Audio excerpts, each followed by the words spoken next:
Oh, the... just never know how long to wait anymore. Soon we're just going to have so many cheers that we're not going to be able to cast. Just the game's going to be done by the time everyone's cheered for everything that they want to cheer for. Makes my life easier. Yeah, my life too. I'm happy to sit here. I'm happy to collect my paycheck if I just have to watch the games. That's fine. Yeah. That's what I was doing for most of the rest of League of Legends history. Why? The awkward part was I wasn't getting the paycheck. I was just watching. That's what I mean. I was talking about the watching. Yeah. Well, Afreeca very early made it clear what they were all about with the Protect the Kog'Maw comp, and Kog'Maw's gone for the risky summoner also in the Fervor of Battle rather than going for Warlords. Yeah, we saw that actually in game number 1 as well. Sometimes you read into those things, sometimes you don't. When I see Fervor, my first thought is, oh, that means early gank because then they can use it, and if they don't have Warlords, the laning phase is going to be harder. Sometimes it's just thinking they want to ensure they have the damage in the late game. Also a little bit more defensive. No Relic Shield to come out from Kramer this time as well. As they want to avoid this initial Q from Core JJ so much. They do successfully at least do it this time. Tusum just going to help thin this wave where he can. Pushing advantage going to be there. But just on a Karma. Karma's not even going all in with the push. And just Q the wave at any point, so expected. Value. Back away, and nice value, like you say, on the first trade there with the Mantra Q. Yep, Crown will probably get punished a little bit in the range versus melee matchup, but once he can clear out the back wave with his bevy of options, mostly being the Winds of War, he should be absolutely fine, and it's all about whether he can get himself to that big tanky point. I feel like Marin has a target in mind for throwing down that Subjugate, and it will be onto Crown, who will have all of the resistances he would ever need. Doesn't have as clean itemization than some other Galio comps where you're against double magic damage dealers. Yeah. Against Marin and Kramer. We're waiting to see. Kramer may just go on hit again to have an earlier power spike, then you will be getting a lot of value out of magic resist, but Marin is physical only on his damage dealing. And also I feel like once Subjugate is down and Kramer is at a point where he can do Kog'Maw things that won't really matter what he builds.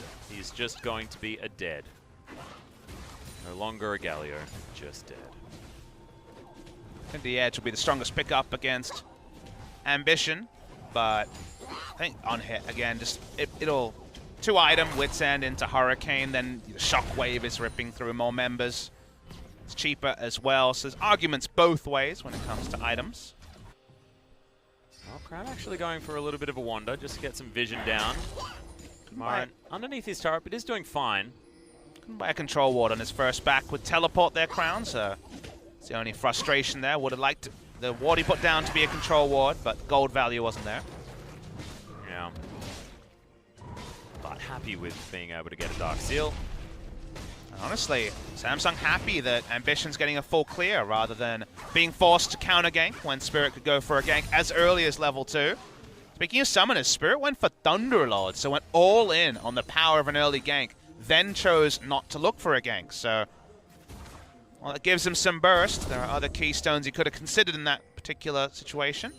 Yeah, even something like Grasp of the Undying, even if you're not in the top lane, which is where we often see it, could possibly work for a pseudo extra damage move.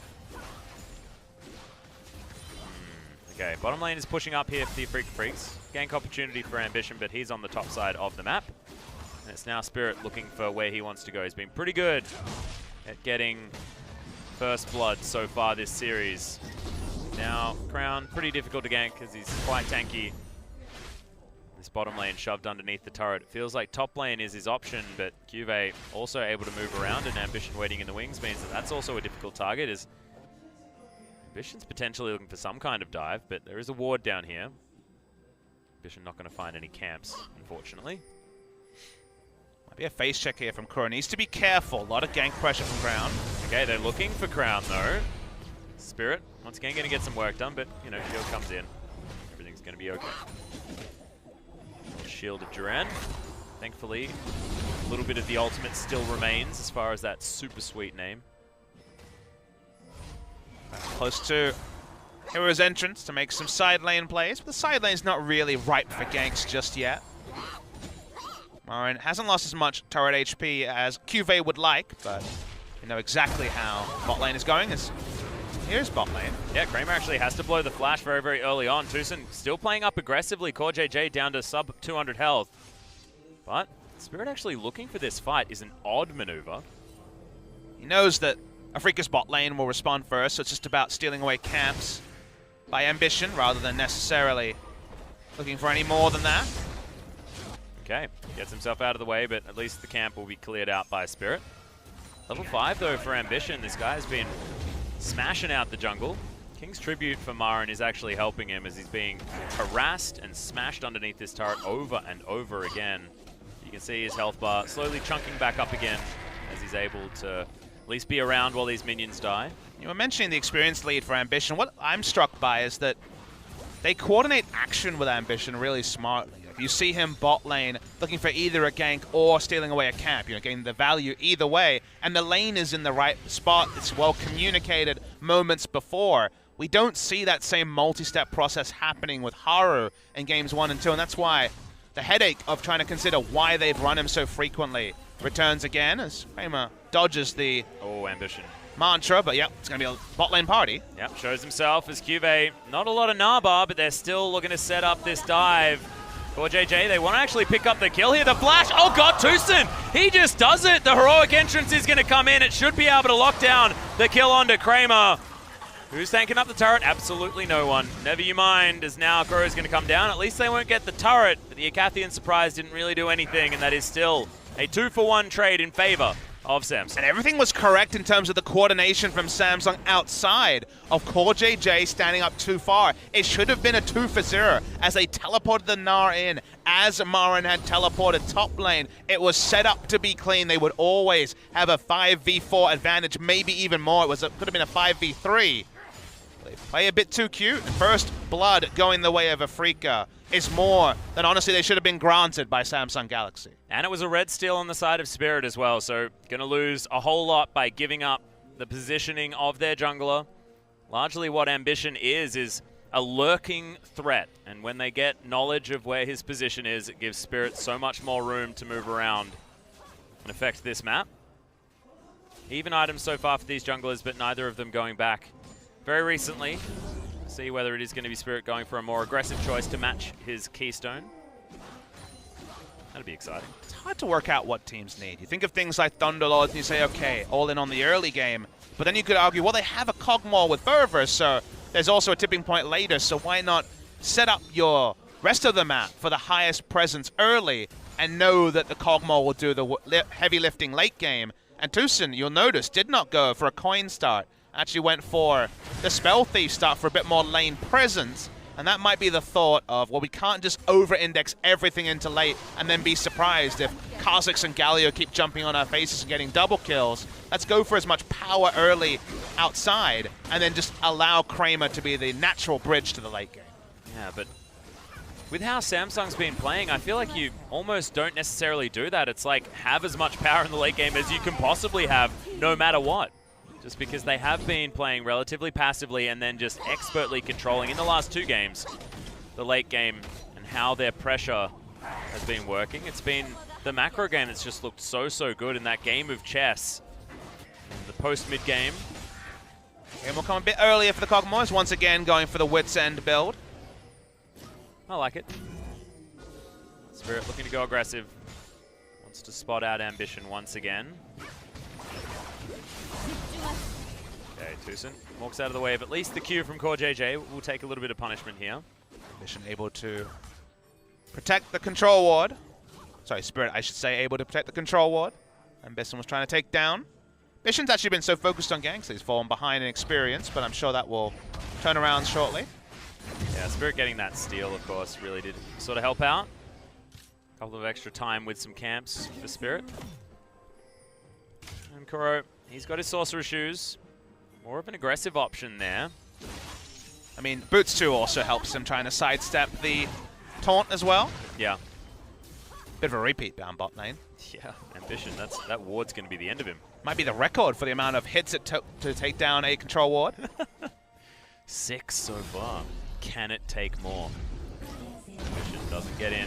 Oh, okay. Shockwave going to be invested, but Justice Punch will get crowned to Easy safety. Just Cinder Hulk, or Balmy Cinder, I should say, from Spirit. So no need to go crazy on the engage there. No flash auto attacks necessary this time. It lasted 10. It got to double digits, but the control ward, I regret to inform you, has died. No. It led a full life. Well, more of a life, I guess, as far as hits taken than most other ones, so I guess he'd be happy with it. Idle picked up by Tucson. Very, very close now to the Ardent Sensor. Top lane's gone better than expected. Only 4 CS down on Cuvée at the time of speaking, and the turret still relatively healthy, but we know what these lanes are set up to do, and it should be no surprise that the turret damage lead is with Samsung in top and bot lane. Yeah. I feel like Afreeca Freaks shouldn't be too upset, though. Only down by about 1,000 gold, and that's all based on what had happened bottom lane. 20 CS is the lead for Ruler, but a Cogmore happy to fall behind.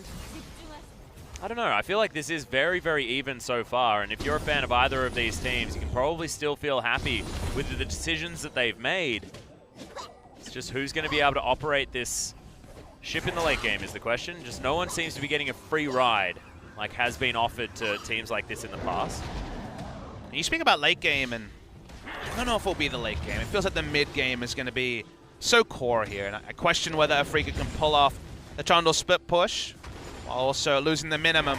Samsung's comp is more straightforward. Kha'Zix dives in, the Galio joins him. They define the battlefield in an instant, whereas Afreeca have more setup to what they're trying to do and more timings to really consider. So ease of execution is very often something we talk about even in the best league in the world, and to me, Samsung comp is a little bit more straightforward, which with a Gnar is certainly not a guarantee most of the time.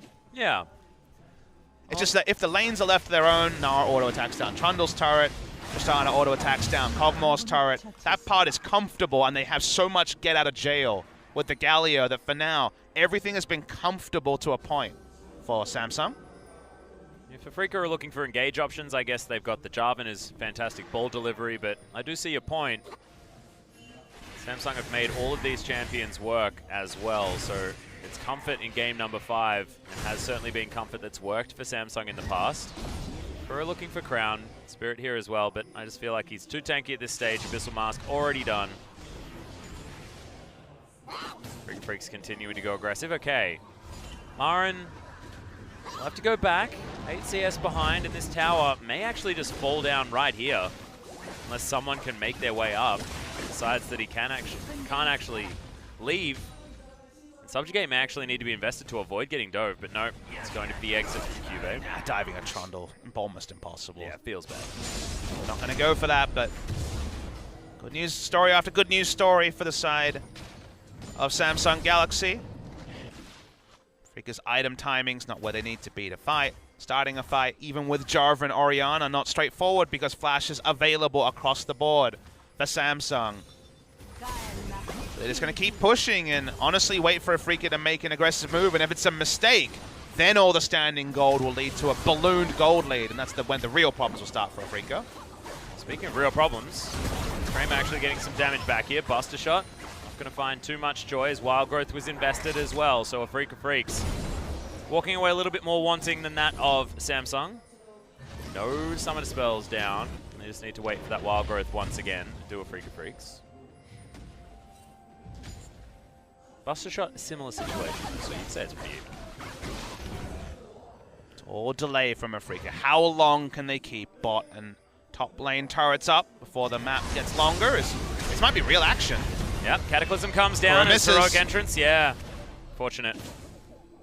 To lose his bearings there when it comes to the shockwave, and just with the hula hoop on himself, and at the same time, predictably Cuvée is going to harass Marin and probably take down this turret in at least the next 2 or 3 minutes. Yeah, actually looking pretty quick. But, okay, Marin once again. Level 11 too. He's going to go for it, I think. SUBCRIBE comes in. That is going to deny that turret, but Marin knew exactly what Cuvée wanted to do. Cuvée now sort of wishing that he was in mini Gnar form because it's so hard to auto-attack that turret. Bot lane. It's just Lulu by himself. This is silly. Yep. It's going to be a really difficult one as Ruler waits for the last auto-attack, gets it in the end, and they take down first brick at the same time. Samsung stretch that lead, 4,000 gold. It's huge lead in gold. Bless you over there, Atlas. You almost died for a second there, but turret's going to fall low as well. Kazic will stick around. Kramer and Afreeca Freaks bleeding gold to the side of the enemy, and it feels like a long time since we saw Afreeca in control of a game. Yeah, wasn't since that time early game number 3. Feels like exactly the halfway point is when Afreeca Freaks lost control, and Samsung have been unrelenting. Ball traveled a long way, Kuro. He's going to be able to take down these chickens. And look, 4,000 gold with the composition that they have on the side of Afreeca. They have late game options. Trundle, fantastic. Kog'Maw, of course, one of the best. And Orianna, no slouch either, but just feels scary knowing that Samsung are a momentum-based team. They've got a lot of emotional players. And it's just felt like with Ambition here, the ship has righted itself. And I believe there was one specific moment. The let's bounce underneath the turret after that interrupt on the elastic slingshot from Spirit. Since there, Afreeca Freaks have been in what feels like freefall. I used to have a draft like this that I'm really not a fan of from the side of Afreeca, where, sure, it does things in the late game, but there's really no manual that tells you how you get to the late game, Atlas. That's my query I see with the draft. Is he may have flash up. Oh, there it is. Stabs him. Okay, easy peasy. Command Protect was enough. Waiting game there for a long time, but they're going to lose turret HP on bot side as Kramer and Tucson have roamed over. The Rift Heralds they've gotten a few games in a row haven't led to too much. But Afreeca are really waiting for the late game, waiting for their lanes to get a few items to be relevant. That still seems like quite a long way away, even though they'll feel good about picking up their first kill in a while. Well, Righteous Glory actually first item for Marin, so not going for any damage at all. Feels like the old LPL Trundle that just didn't opt in for damage, but speaking of which, he's actually going to get taunted up. Now the Rift Herald in trouble. Not actually resetting just yet. And it will be Ambition that takes that one down. Unfortunate when Spirit had put in so much time and effort to taking him down. Teleport invested by Cuvee continue being frustrating. That gives Afreeca Freaks some space on the bottom side. It's Ruler wandering back through. Cuvee, what are you doing, buddy? Teleport coming in. It's going to be Galio on the bot side, but cancelled. Just to relieve pressure from the turret. Actually like that. Keep the pressure up mid lane and make sure that they are forced away. This is the cannon creep to Cuvee, but he was causing enough disruption. I think we can be easy on him there. And now the Tiamat is done. So Marin is going to get to that point where Cuvee can't necessarily beat the heck out of him freely. Marin will get tanky enough to ignore the Gnar, I could imagine, eventually. The Frozen Mallet will come in and probably restart it a little bit, though, Atlas is he's having a lot of fun, you can see. Yeah. Massive amounts of fun. It's just the best. Best experience ever. Mini Gnar. Hyper just gets so strong as the game goes on. The health is being built for the Titanic Hydra that it still will answer what Trundle's trying to do. Scary thing is, Papa Smithy, is that we haven't really touched on what Ruler managed to get out of that last situation. 2-0-1 now, has his 2-item spike to start things off. Pretty bonkers early time to have it as well. Just silly. We haven't really seen much of him. And no one's tanky compared to the damage he can output. Trundle and Jarvan not there yet. Before the Hurricane is complete, not really the same sort of threat coming through from Kramer with just the Wit's End and a Zeal. The reason why I'm critical about this draft is how does it get to what the 5v5 fights could look like? How does that happen? And they didn't really have many champions with initiative, even with Jarvan and Orianna as a duo. Galio answers it. There were no real lanes to gank in the side lanes, with only a Lulu for setup or a Trundle pillar. That's why we shouldn't be surprised that so much gold has gone the way of Samsung. Wow. Inner turret on the bottom side is getting pressured. Top inner also. Outer turret in the mid lane has a Rift Herald beating it down. Not actually going to get it just yet, but Ruler sticks around, gets shielded. I don't know whether it's going to be enough. This teleport very, very deep and not exactly in the best position. Ambition could be in trouble, but he's going to go invisible and get himself away. Now they're just looking for more, but kited like the Trundle normally gets. Useless teleport, honestly. Trundle was never going to make something happen there. He had a Righteous Glory, but it wasn't going to do anything. Cuvee headbutting down. Turret ground, auto-attacking turrets. Gold lead ballooning, 6,200 gold at 20 minutes. Afreeca Freaks will wonder how this all happened. Like you say, we saw the turning point halfway through Game 3, where it was still clean sailing for the Afreeca Freaks, and we had a final of the Worlds qualifier last year between KT and Samsung, and now we're set up to have a rematch. And it's super scary if you're a KT fan or a member of KT watching this, watching Samsung get their momentum back. It feels like even from the playoff match against SKT, which was honestly abysmal from Samsung at the beginning of this series against Afreeca Freaks, looked also awful. But now this is a Samsung that's rebuilding momentum, getting themselves back into a position where they've been recently on a stage. It's going to be a cold KT roster coming off a disappointing reverse sweep from SKT.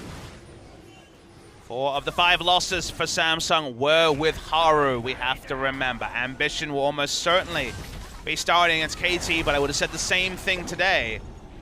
I'm just poking around. They don't want to give away Baron. That would definitely end the game and end the life of the inhibitor. They'll try to just wave clear.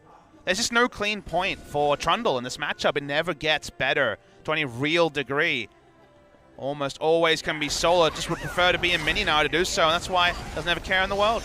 Actually just walks up to him. He missed the boomerang pretty bad. Yeah, that was unfortunate. Okay, so throws down a trophy, but Cuvée is going to head into Mega Gnar form, and he still wins the trade, no problem. So Control ward to spot the Cogmore coming down. Backing away. Just used to Trundle always getting to a point where he eventually wins. You're right. Doesn't feel like that point is coming.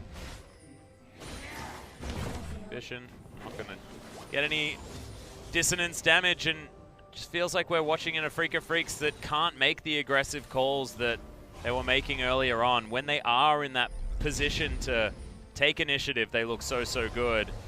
Even when they weren't, even when they were making the Cogmore happen in game number 1, it was just intelligent play, but this is different. Ambition will get chunked out. 2-item spike now on Kramer. It's a long time for him to kill turrets, though, with no AD from items. Cuvée, different story. He's got a Black Cleaver. He's also just hanging out here in front of this inhibitor turret. Stop throwing bits of structure. Steel steps. It's a wrestling skin. Ah, got it. It looks like concrete. That was my problem. It just looks like a chunk of a house or something. But I'm not a wrestling fan like you, Pop Smithy. It's fair. So I'm just not quite there. Oh, Spirit's going to face check Ruler. Unseen Tristana. That's a weird one. Probably the deadliest? I don't know. Ruler this strong certainly deserves a lot of hyperbole around how much damage he will do, and some armor onto Marin, but not really any others to speak of. The Knight's Vow is not going to escape the threat from Spirit either. Hasn't really done much of anything since his earlier kill. Yeah, Marin is just getting annoyed. He's desperately trying to take down these minions. Does do so. Wants to go back to base and grab some items, but it's just slowly bleeding creeps to this turret. Cuvée picking up every single one as he stands waiting just outside.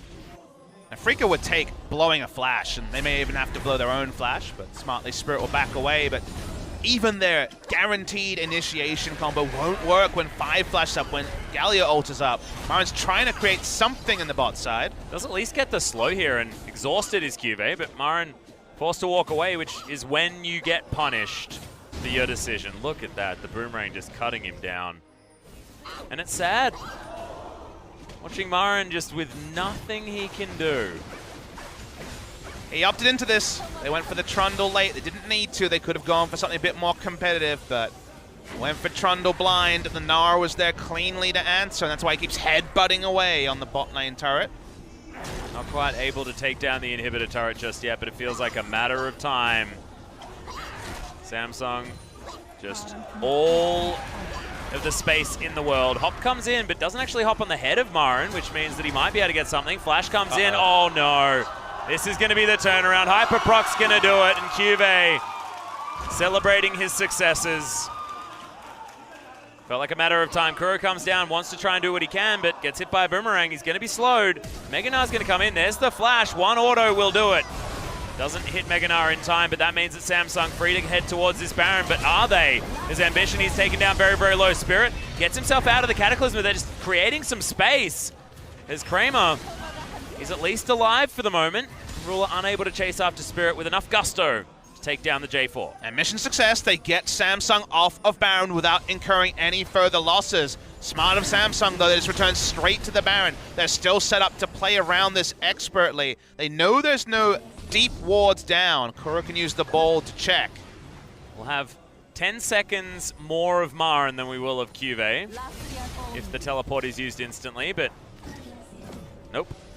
Just gonna head to the bottom side, try and defend that inhibitor. There's so much Baron damage with Ruler as strong as he is. Nara can teleport in at any moment.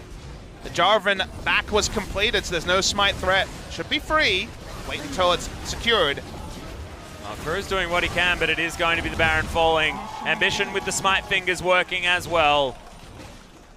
Samsung makes it a lot of games where they're able to secure this Baron as the first team on the Rift. Reliable way for Afreeca to win these games was Disarray, Atlas. If you look at the real constant trend, it's the creativeness and the factors that teams don't scrim against that have launched Afreeca as far as they have gone. One game away from the final Worlds qualifier. But when it gets predictable and you load in Samsung Galaxy, the Worlds 2016 final roster, with Haru no longer there, the predictability suits Samsung to a T. They are a controlled team. They will let teams come to them and then take them out in the late game. It's what they did to KT Rolster in the final week of the LCK, but not what they could do to Longzhu Gaming, who had the early game chops to take them down. That's why it's going to be so tantalizing a matchup if, as expected, we see it on Saturday. Samsung Galaxy so close to there and just ready to ink the contract for that final match. I'm glad that it's off the back of Cuvée being an absolute beast. I know the scoreline doesn't look great, but the pressure he's been able to create on this Gnar is pretty damn impressive. Wait for his damage to champions, which should be renamed damage to Trundle. Damage to trolls. Nice. You know that he reads the summoner's code. It's also when you get very sassy with Twitch chat. Okay, Ruler trying to get rid of Spirit, but he actually flashes the wrong direction. A lot of autos going in. Spirit is going to be okay for the moment, but sped up by the Inspire and Ambition hunting for trolls. Spirit as well taking a long way round to make sure that he doesn't meet any fancy bugs waiting to take down inhibitors. But once again, I've seen this storyline before, and it was in game number 4. Because Samsung, so much pressure on this map. There's not enough players on Afreeca Freaks to defend everywhere. Side wave control from Samsung, great in game 4, great here again. All 3 waves pushing up, any mistake, and the game will end for the Afreeca Freaks. And if they take a fight, they're 11,000 gold behind. Yeah. And that gold lead has just been incrementally increasing. Kramer looking for more. We'll need a few auto attacks, but Ruler turns around. Shields, multiple areas for shields to come in, as Kramer will find at least this cannon creep. Now with the space being gained, Ruler will just move forward, destroys that turret so quickly. Hey look, bottom lane, there's one that we prepared earlier, and Ambition is setting himself up to take that one down as well as he clears out the minions. Samsung Galaxy, once again, all the pressure. They're not pushing too far forward, making sure that they have the pressure points down first, and they're not taking undue risks. See, there's nothing Marin can do. Ambition takes down the inhibitor. Mid lane inhibitor falls as well. Samsung, at 30 minutes into this game, are looking to complete the reverse sweep and get themselves into the rematch against KT Rolster in this Worlds qualifier. Worlds qualification on the line for both teams that really want to be back. Of course, this is Worlds 2016 runners-up in Samsung against KT, a team fashioned to win the World Championships. And there can only be one because of Longzhu's rise, Atlas. That's the most tantalizing part of it all. Potentially the 4th best team in the world will not even be at the World Championships. Only 3 slots for Korea. Afreeca, valiant base defense, but tower defense, if this was an iPhone game, be having to load in some more downloadable content because they're going to lose in a moment, Atlas. Yep. It's also available on Android. We're not playing any bias here. But what isn't available on Android looks to be the Afreeca Freaks victory. And that's not in the Apple Store either. They are running away just to Go back, buy all of the items that they possibly can. They've got a lot. That's 3,000 gold on Cube. What the heck? Which full item does he purchase now? Gargoyle Stone Plate for the funsies? Nah, probably doesn't ever want to sacrifice his damage. Oh, he Sword of Dorans. Ooh, Blade of the Rune King. We're waiting. Another GA. Oh. You said the word tantalizing a lot, but this is very, very much that. 3250. What does he want? How about a completed maul? There it is. Aw. That was the funnest little game of Leapfrog I've ever seen. I mean, he got to lane against a Trundle, so it was happy, happy times. Even like you say, if the scoreline doesn't read 4-0-0, he was the true carry they needed. He has been the star of the summer season. He's been their best performing player by a mile, next to Ambition and Ruler. Crown could be much more capable on the Galio. Hasn't been about Crown in this game, or this series, I would say. See how he does against Pawn. Just waiting for this game to end. 7 kills, 31 minutes, but it's been all about the turret destruction for Samsung Galaxy. Unless they walk headlong into Kramer and he just kills them all. 5 times. Does it have to happen 5 times, you reckon? They're looking for Ambition, Guardian Angels across the board here as Kramer. He's going to get Buster shotted back, but they probably wanted to keep him in range. These guys did throw pot shots out. At least the wave clears here for the Afreeca Freaks. But, oh god, that static shiv damage from Ruler.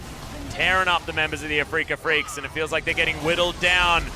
Super Creeps come in goes Spirit, there's the shockwave, but flashes everywhere, and no one is going to be hit by that ultimate. Ruler takes down the Jarvan. Ambition dives the backline and picks up more.